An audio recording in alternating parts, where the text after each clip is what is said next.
Good morning दोस्तों। आज है 24 तारीख। तो चलिए आज के हम मोस्ट इंपॉर्टेंट करंट अफेयर्स पढ़ना स्टार्ट करते हैं। तो चलिए पहले सवाल में हम चलते हैं। हाल ही में किन दो देशों की नौसेनाओं के बीच पैसेज अभ्यास का आयोजन किया गया है? तो इसका आयोजन भारत और इंडोनेशिया के बीच किया गया है। इस अभ्यास का आयोजन अरब सागर में हुआ है। INS तलवार ने भारतीय नौसेना का प्रतिनिधित्व किया है और इंडोनेशिया नौसेना का प्रतिनिधित्व KRI बांगटोंग ने किया है। दूसरा सवाल है, हाल ही में किस महिला टेनिस खिलाड़ी ने ऑस्ट्रेलिया ओपन का महिला एकल खिताब जीता है? तो इसे नाओमी ओसाका ने जीता है। नाओमी ओसाका ने अमेरिका की जेनिफर ब्रेडी को हराया है। नाओमी ओसाका 4 बार ग्रैंड स्लैम जीत चुकी हैं। नाओमी ओसाका जापान के टेनिस खिलाड़ी हैं। तीसरा सवाल है, हाल ही में कौन से राज्य में खेलो इंडिया यूनिवर्सिटी गेम्स के दूसरे संस्करण की मेजबानी की जाएगी? तो इसकी मेजबानी कर्नाटक में की जाएगी। खेलो इंडिया यूनिवर्सिटी गेम्स को एसोसिएशन ऑफ इंडिया यूनिवर्सिटीज़ की सहायता से बेंगलुरु में आयोजित किया जाएगा। खेलो इंडिया यूनिवर्सिटी गेम्स का पहला संस्करण भुवनेश्वर में आयोजित हुआ था। खेलो इंडिया यूनिवर्सिटी गेम्स में इस बार 2 खेल योगासन और मल्लखंब जोड़े गए हैं। कर्नाटक से जुड़े कुछ हम तथ्य पढ़ लेते हैं। कर्नाटक की राजधानी बेंगलुरु है। कर्नाटक में कुल 30 जिले हैं। कर्नाटक का गठन 1 नवंबर 1956 को हुआ था। कर्नाटक के राज्यपाल हैं वजुभाई वाला। मुख्यमंत्री हैं BS येदियुरप्पा। कर्नाटक में कुल राज्यसभा सीटें हैं 12, लोकसभा सीटें हैं 28। उच्च न्यायालय है कर्नाटक उच्च न्यायालय। कर्नाटक भारत के दक्षिण हिस्से में स्थित एक राज्य है जिसका गठन 1 नवंबर 1956 को हुआ था। पहले इसका नाम मैसूर था, लेकिन 1973 अधिनियम के तहत इसका नाम बदलकर कर्नाटक कर दिया गया। कर्नाटक के उत्तर में महाराष्ट्र है, गोवा है, पूरब में आंध्र प्रदेश है, दक्षिण में तमिलनाडु और केरल है और पश्चिम में अरब सागर है। चौथा सवाल है, हाल ही में इंडियन ऑयल कॉरपोरेशन लिमिटेड ने हाइड्रोजन उत्कृष्टता केंद्र स्थापित करने के लिए किस देश की सहायक कंपनी के साथ स्टेटमेंट ऑफ इंटेंट पर हस्ताक्षर किया? तो यह नॉर्वे के साथ किया गया है। इंडियन ऑयल कॉरपोरेशन लिमिटेड ने हाइड्रोजन उत्कृष्टता केंद्र स्थापित करने के लिए नॉर्वे की सहायक company MS green state hydrogen India private limited के साथ स्टेटमेंट ऑफ इंटेंट पर हस्ताक्षर किया है। पांचवा सवाल है, हाल ही में किस संगठन ने संयुक्त राष्ट्र विकास पर्यटन संगठन सतत विकास लक्ष्य ग्लोबल स्टार्टअप प्रतियोगिता जीती है? तो इसे इमर्सन इंडिया ने जीता है। इमर्सन इंडिया बेंगलुरु स्थित एक स्टार्टअप है।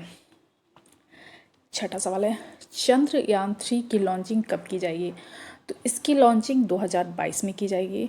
पहले इसकी लॉन्चिंग 2021 में की जाने वाली थी, लेकिन कोरोना की वजह से लगे लॉकडाउन के चलते चंद्रयान 3 और मानव रहित मिशन गगनयान सहित कई परियोजनाओं में देरी हुई है। चंद्रयान 3 में ऑर्बिटर नहीं रहेगा। चंद्रयान 2 के साथ भेजे गए ऑर्बिटर को ही चंद्रयान 3 के लिए इस्तेमाल किया जाएगा। चंद्रयान 2 का प्रक्षेपण 22 जुलाई 2019 को हुआ था और इसे चंद्रमा के दक्षिणी ध्रुव क्षेत्र में रोवर उतारने के लिए भेजा गया था।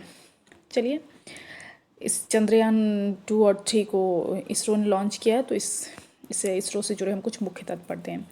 इसरो का पूरा नाम भारतीय अंतरिक्ष अनुसंधान संगठन है। इसका मुख्यालय बेंगलुरु में है। इसरो की स्थापना 1969 में हुई थी। डॉक्टर विक्रम साराभाई ने इसरो की स्थापना की थी। आर्यभट्ट इसरो का पहला उपग्रह था जिसे 19 अप्रैल 1975 को रूस की सहायता से लॉन्च किया गया था। इसरो के वर्तमान डायरेक्टर हैं के सिवान। सातवां सवाल है, हाल ही में किस देश के तेज गेंदबाज धमिका प्रसाद ने अंतर्राष्ट्रीय क्रिकेट से संन्यास ले लिया है, मतलब घोषणा की है? तो यह श्रीलंका के तेज गेंदबाज हैं। आठवां सवाल है, हाल ही में पुद्दुचेरी की CM ने विश्वास मत खो देने से इस्तीफा दिया। उनका नाम क्या है? तो उनका नाम है V नारायण स्वामी।